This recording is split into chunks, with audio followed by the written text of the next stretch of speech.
everyone, and welcome to the Made It in Music podcast. I'm Riley Taylor, our community manager here at Full Circle Music, and I'm so excited for you to hear this upcoming episode because today we get the privilege to hear from Brad O'Donnell about what music industry professionals are looking for in an artist.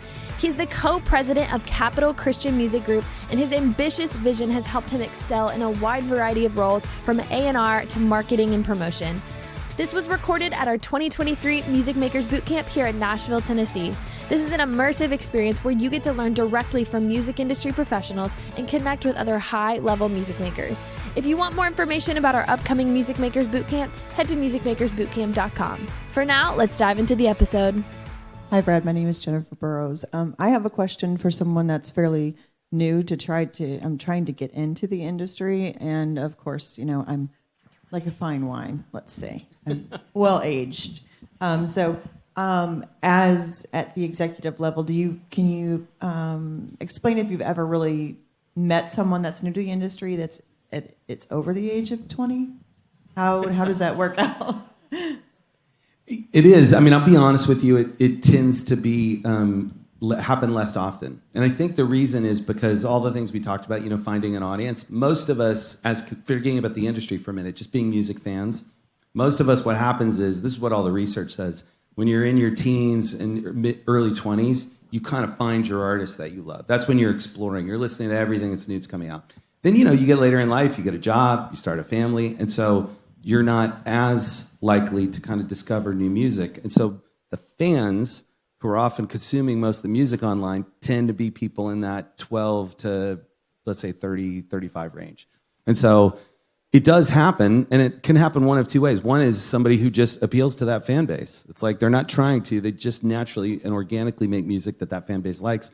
The other is somebody who has found a way to get to more adult artists. And there are a ton of people out there. I'm a big believer that there's a whole bunch of people my age who would love to find new music. And what they don't have time to do all day is to do everything we just talked about. Go through social media, try a bunch of music, listen through 10 playlists on Spotify. So that's why I say it happens less often, because I think it's trickier when it happens, but I wouldn't give up. The fans will tell you, right? If you put out some music, if you do something and you see a reaction to it, that's the truth. Okay. Thank you. Hi, thank you so much for I'm over here. My question is, say you develop all the attributes that a record label is looking for, you have some interest in social media, you do live shows, everything like that. How do you actually get in front of someone at a label to have a meeting, to see what your options are, anything like that? That's a great question. And it's a little bit like anything in life, like, how do you find the right person to marry or whatever? It's like you have to date around a little bit and try. And so, what I always encourage artists to do is a couple things. One is reach out. You just don't know when you're going to catch somebody. Don't be hurt if they don't respond, but you can find most people's email addresses online.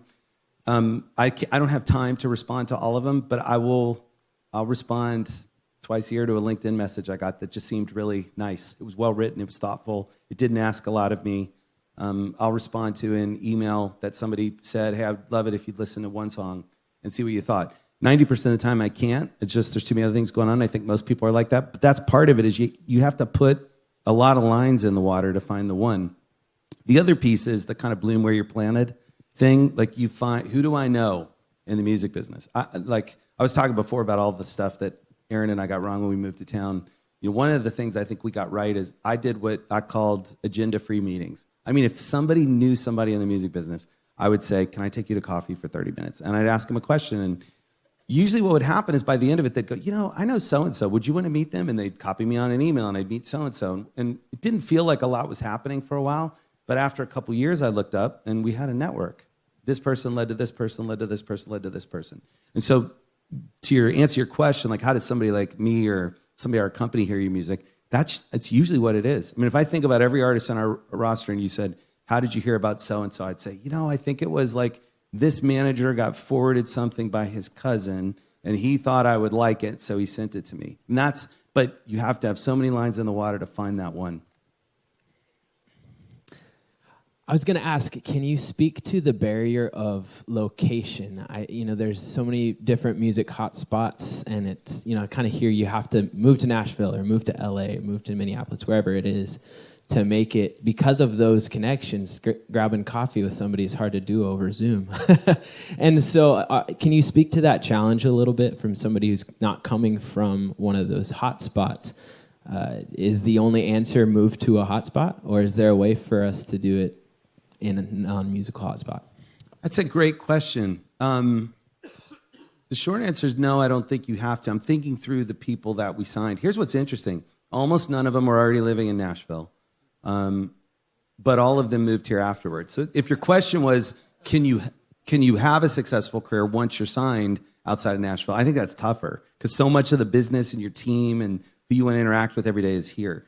But almost all of them beforehand were not here. And I think the reason for that is probably 10 years ago, the answer was yes. And I think now because of the internet, you just don't have to. It's like if you're doing any of these things we were talking about earlier, if you have a video that's reacting online, if you have a song that is, and one person in the industry hears about it, who knows somebody else in the industry and can share it, they'll find you. They'll come to you. So I don't think so. I think you just have to be somewhere where you can have an active music career.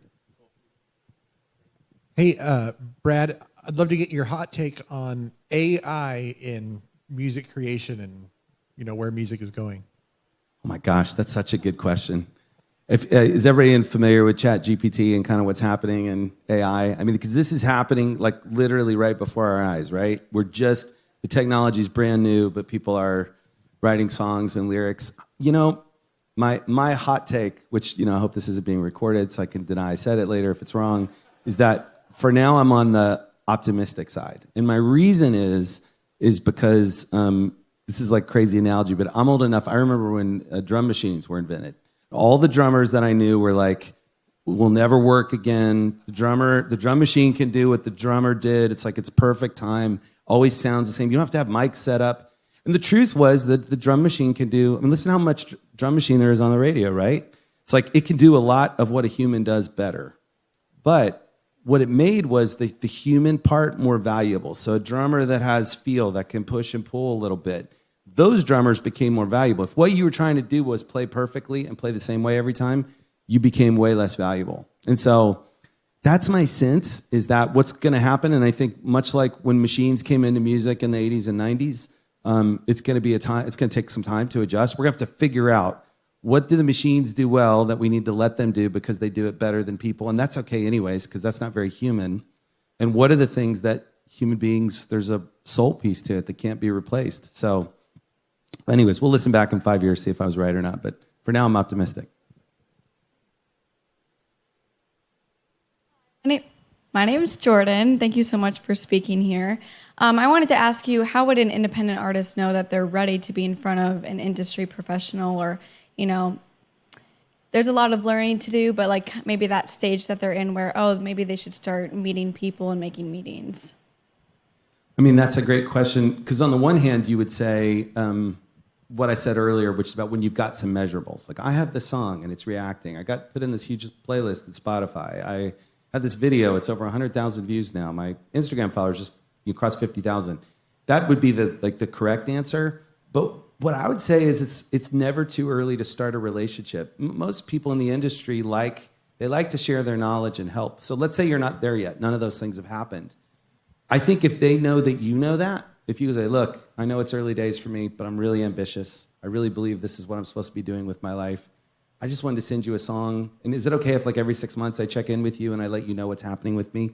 Most of them want that because when you do get there, they want to be first in line. So when that song, and you probably will feel the same, right? You'll think, if all of a sudden you have a song blow up and there's a bunch of industry people calling you, you'll think, I remember when that one woman, she always took my phone calls and she always talked with me. And so I'm going to go back to her and she's going to be the first person I've talked to. So, from getting a deal perspective, it's probably later. But I think if you can start relationships with people, plus you're going to learn along the way, right? They're going to give you feedback like we talked about before. So in that sense, sooner the better. Thank you.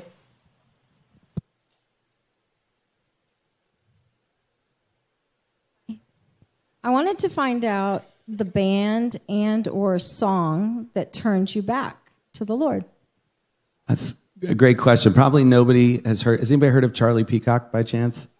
Oh my gosh, that's a lot of hands in the room.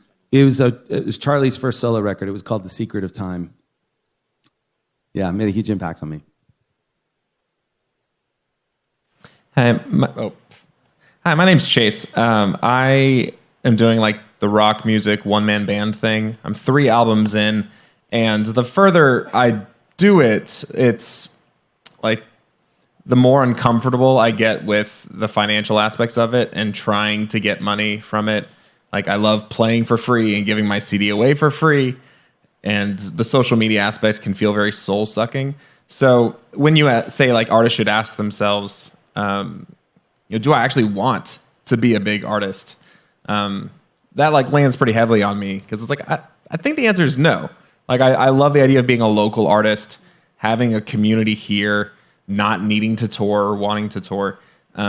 So I'm curious, what type of, or I guess generally speaking, if you have advice for that, but more specifically, I was curious what type of team do you think I should have, or this type of artist should have? When you talk about, producer, manager, booking agent, all these different possibilities, what do you think would be a reasonable, logical team for that scale and scope? First of all, I love that you said that. It's funny. Almost no one ever says that. If you guys watched American Idol and somebody goes on to sing and everybody thinks they're a superstar. Nobody does that with sports, right? Nobody went to the NFL draft last night and said, I've never really done this at a high level before, but I really think I could start for the New England Patriots next year. It's like you kind of know, like, that's just not my thing. But with music, I think everybody has this thing of, like, it only counts if you're trying to do it at a big level. And I always hated that because when I was doing my A&R job, I hated that feeling of sitting with somebody and them looking at me like I was their only hope. Because I was thinking, I don't want to be your answer. Like, if you get a record deal, if you're supposed to do this, do it. If we're supposed to work together, great. But you should be doing this just because you love it, because you're called to do it and brings you joy, and you bring others joy when you do it. So I just first want to say, like, I love that. In terms of your team, I mean, the answer that most industry professionals will give you, and I think this is fair, is you know it when you need it. So in other words, when you get to the point, let's say you're a local act and you're thinking about a booking agent who's going to take 15, 20% of whatever you make. Well, when you get to the point where you go, I can't field the incoming calls. They want me to sign contracts. They want me to read it. I have my day job. I can't do it. That means you need a booking agent. And what's great is you'll find one, right? Because you'll go to somebody and you'll say, actually, I have something for you to do. You can make money working with me. So they'll be inclined to work with you. I think a lot of artists, there's nothing wrong with this, but they try and build a team before they've really gotten to that place where they need it yet. And that's okay. It's okay to be at the place where you don't have a team, because when you have a team, you're the CEO. But it's good if you know what everyone else does. Like, I'm not a booking agent, but I know how hard it is to book because I did it for a year before I got to the point where I need a booking agent. I'm not a manager, but I know what I want my manager to do and how I want them to represent me, because I used to have to do it. I used to have to get on the phone and call everybody and represent myself. So I would say the main answer I would give is when you feel like there's a piece of this I can no longer carry on my own, I got to find someone else. That's when you need them. Yeah, like DIY until it's too much for me. Exactly. Cool. Thank you. Got it. How you doing? Thank you so much for being here. Hey. So I'm excited that we have the opportunity to talk with somebody who was big in the industry 30 years ago. I don't know what to ask her. So if you have some input on some good, helpful questions, like hear her story, what else? Sorry, so were you asking for yourself or somebody who you're with? For her. Yeah, in terms of what advice, just what I give for somebody who's early on in their career? Yeah, I mean, first of all, I really mean this. The fact that you're here, like, I would have died for something like this. This goes back to why I sent, 500 CDs and made 500 phone calls. I was in Miami. There was no, the Christian music industry wasn't really reaching there. And so I didn't know what to do. Like, you're going to leave these couple of days with way more information and knowledge. You'll just be able to edit out, like, this is what I should spend my time on because I think it'll help me get where I want to go, versus these are the things that are not going to get me where I go. So you have a huge head start is the first thing I would say, just as encouragement. And beyond that, we talked about it earlier, but maybe I would say, the making and performing of the music has to be its own reward. Meaning that if it becomes your job and how you pay your bills and your car payment, that's great. I'm really happy that ended up being that way for me. But that's not where I started. And I told you guys my story. I started when I was 14 years old because I loved that feeling of making music with my friends and being on stage in front of people. And so I think that's the first thing, is just make sure you have that love and passion, because over time, a lot of other agendas come into view, but that little flame has to stay lit to keep you doing all the other things that you're doing. So anyways, I'm glad you're here.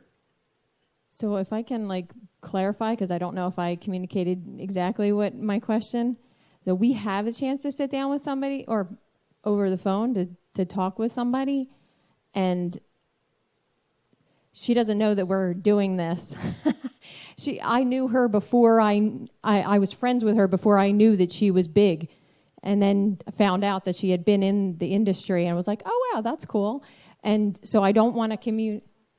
So you're asking what you should ask should of I her. ask her? And I also don't want to put any pressure on her to do some favor for me, but I really do want to pick her brain at the same time.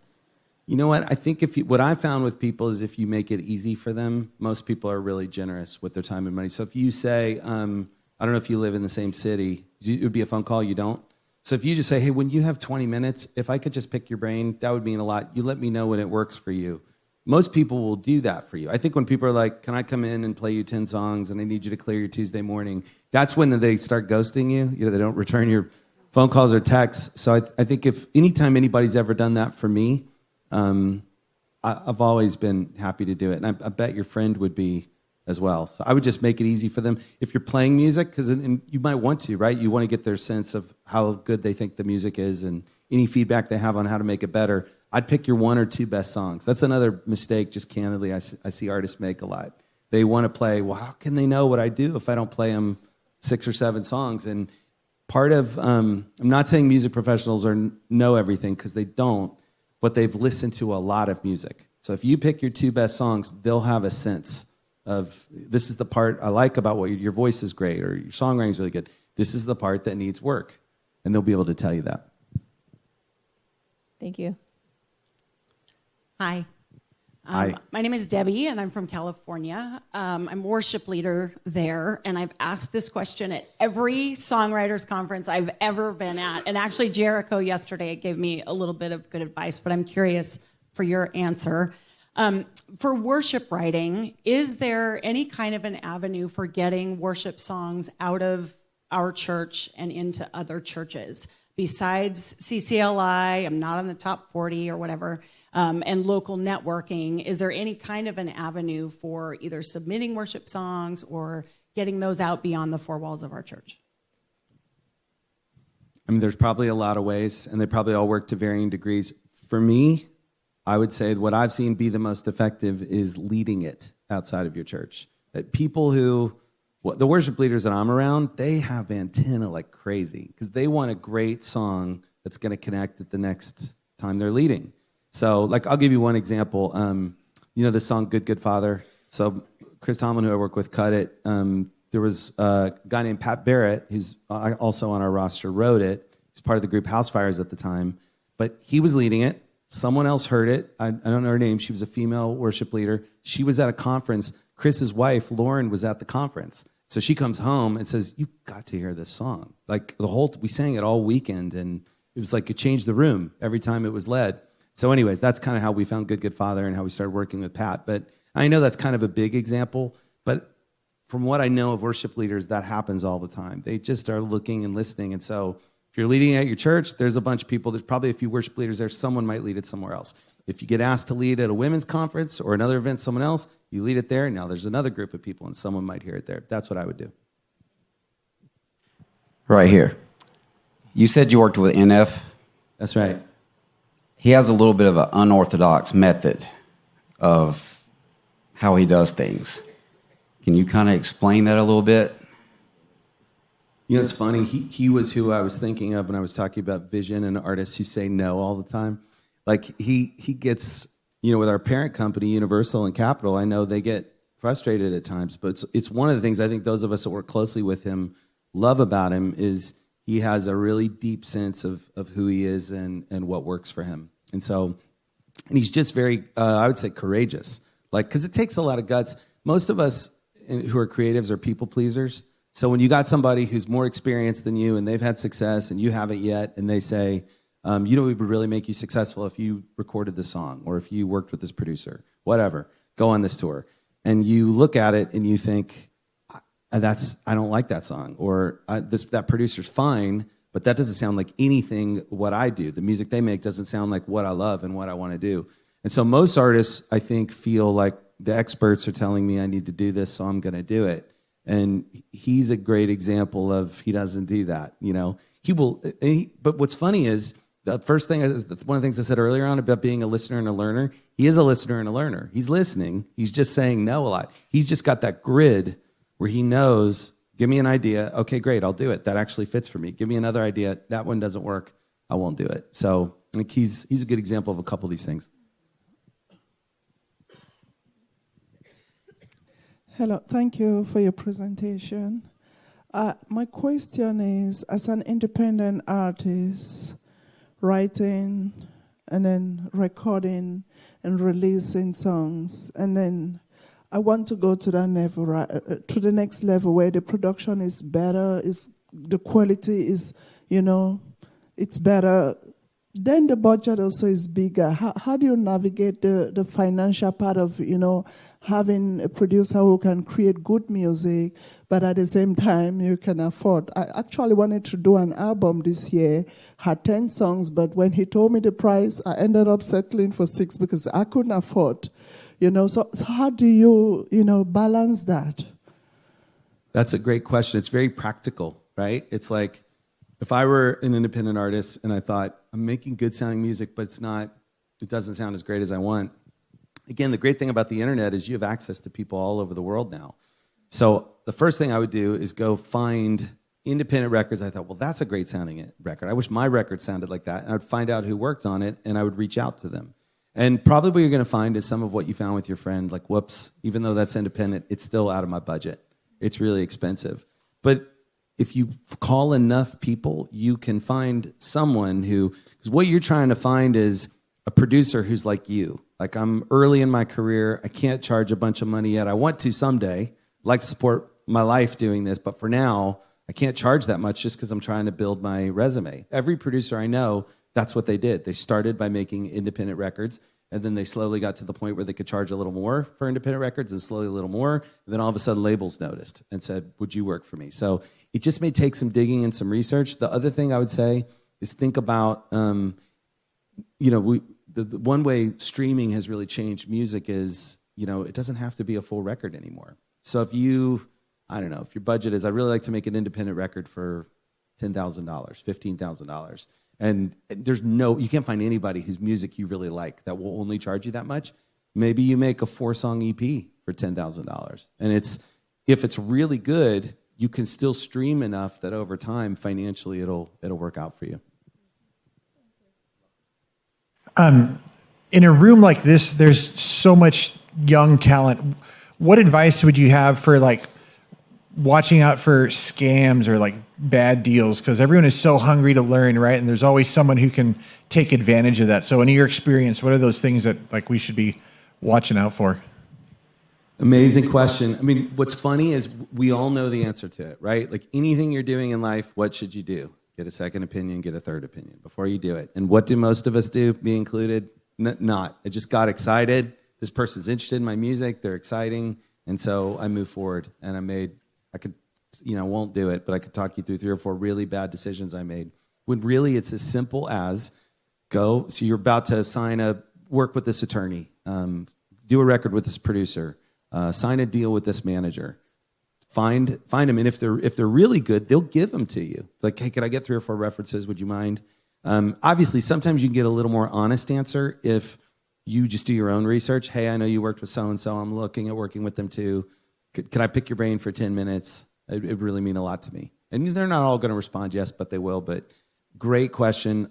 Always do your research. Ask around. I always tell artists when they meet with us, we're not perfect either. There's a lot of things that are great about our company, but there's a lot of areas we could be better. So it's like, go ask our artists if you meet them, or go ask artists that have worked with us. I'm going to sell you and tell you why Capital CMG is a great music company, but somebody else will probably give you a little truer picture of here's what's great about them, but here's what their challenges are. Hello, Brad. Thank you very much for this. My name is Jérôme. So this morning we had a fantastic songwriter that came, and she said like she was drinking a lot of coffee or like with people of A&R. And then I asked her, what is she doing with her day, the rest of the day? So once you have find the perfect artist for you, what is your day? What do you do with your day? Great question. Well, my days are a little different now, my new role, but when I was doing A&R, have you heard the phrase artist development? And it's really a mysterious, oftentimes years-long process. So you found this artist that's great, and they have some of these things, but then there's also other things that they definitely don't have. They don't have the right team. They're a great singer, but the songs are not right.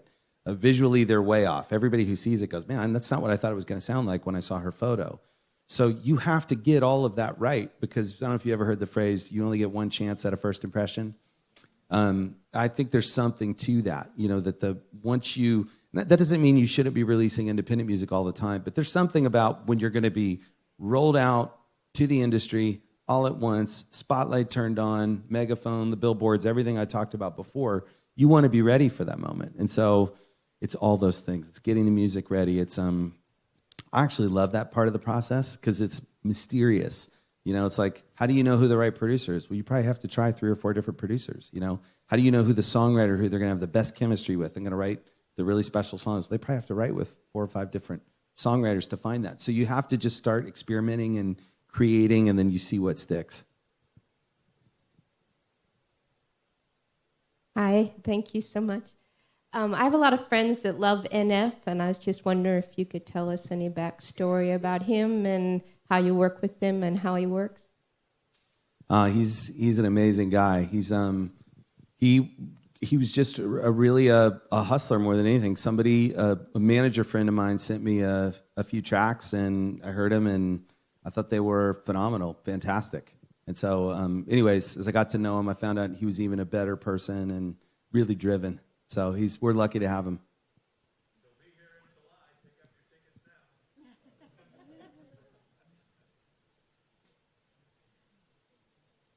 Hey, Brad. I'm Grant from Oklahoma City.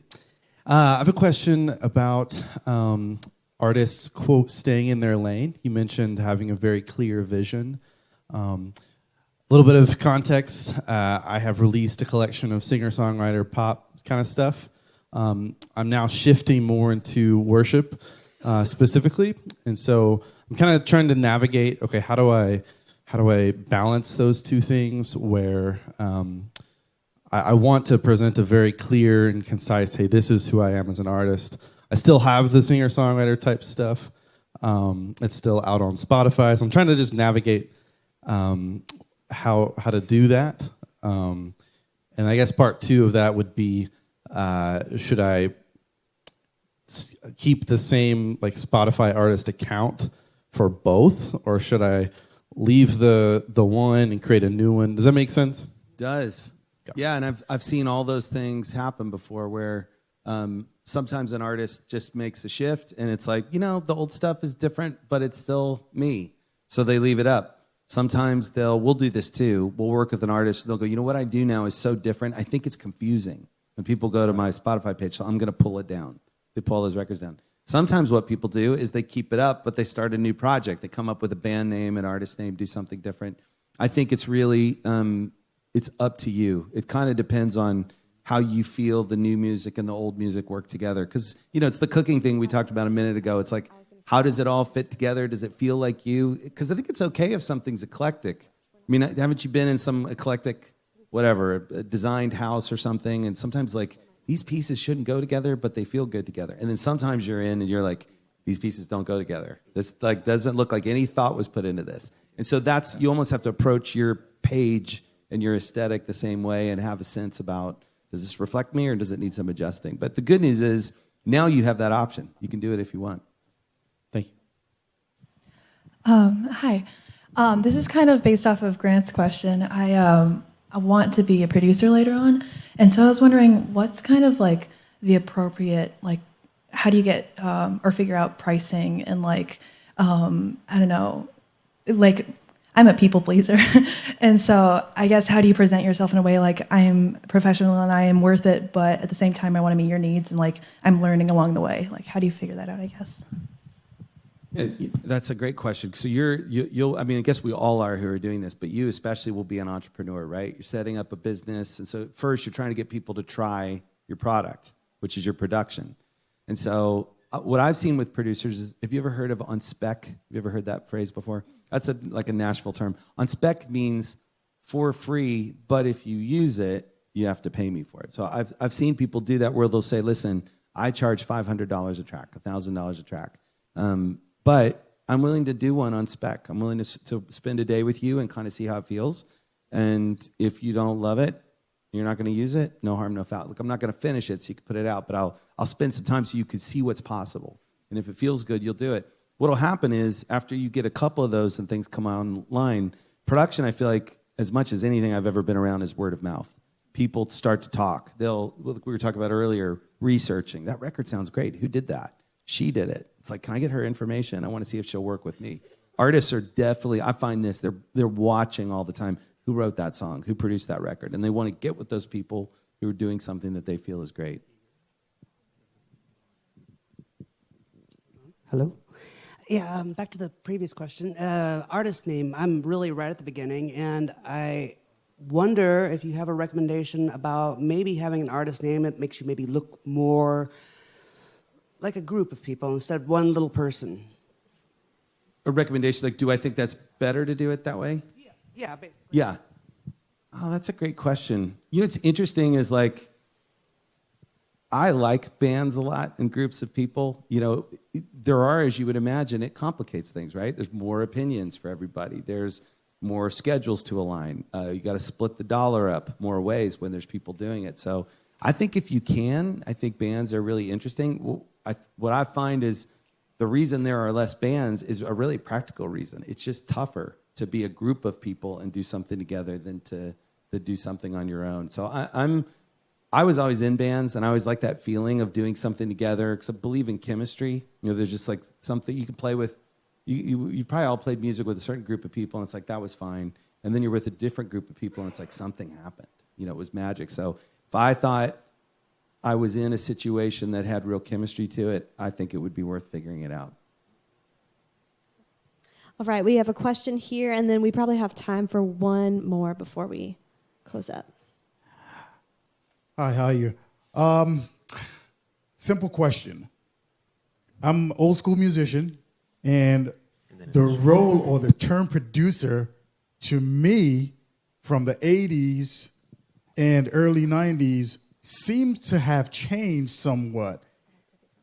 Now the producer takes on a whole different thing. The producer could be the composer, right? When I was doing this, the producer was the person who knew every session musician and could say, you know what, that bass player is going to work really great on this song or whatever the case might be.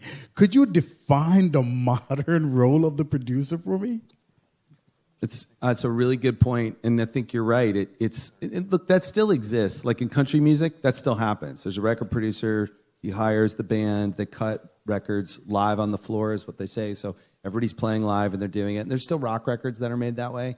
The majority, though, is what you talked about, what we were kind of talking about earlier. You're kind of a jack of all trades. I mean, I remember it was probably early, mid-2000s, the first time I started noticing the producer wrote the song, like you said. The producer engineered the track.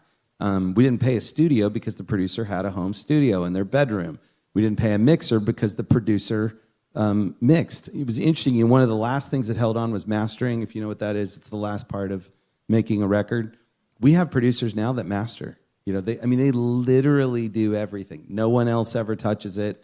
Every dollar spent is going to them, and they do all of it. And it's funny, it's a little connected to what we were talking about with AI before. It's like, I think music and technology is what changed that, and it evolved. That was something that was not possible before the technology became really widespread, and now it is. So I think there's great things about both ways. I still like when we get to cut records that way because I think there's something about a group of highly trained musicians playing music together.